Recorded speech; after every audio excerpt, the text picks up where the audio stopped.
মদ গাঁজায়, হুজুররা দোয়া করে তোমাকে জান্নাতে দিবে, তুমি এই আশা করে বসে আছো?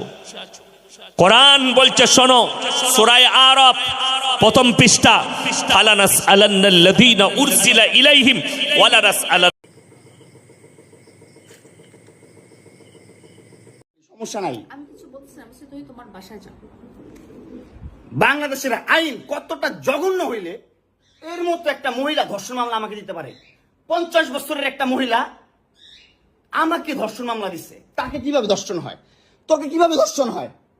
সেটা তুই কোর্টে যে প্রমাণ করিস। কোর্ট তো তোর কি না, তোর বাপের না কোর্ট? তোর বাপ আর্মিতে, তোর ভাই আর্মিতে, তোর জামাই আর্মিতে, তোর দুইটা জামাই আর্মিতে। তোর তো আইন কি না? আর আমরা তো গরিব মানুষ, আমাদের তো সময় নাই, আমাদের তো এই সমাজে কোনো ছাই নাই। আমরা তো সমাজের ময়লা আবর্জনা, আমরা এই সমাজে।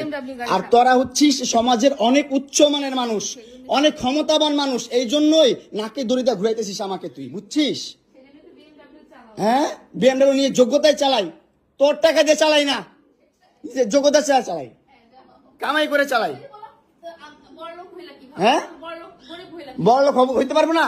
কোথাও লেখা আছে গরিবরা বিএমডব্লিউ চাইতে পারবে না, গরিবরা বড় লোক হতে পারবে না? কোথাও লেখা আছে? হ্যাঁ, কোথাও লেখা আছে? নাহলে ওই মেয়েদের বাসায় যাও, নাহলে নরসিংদী যাও, যেখানে যাচ্ছিল সেখানে যাও। তোমার কাপড় চোপড় নিবা?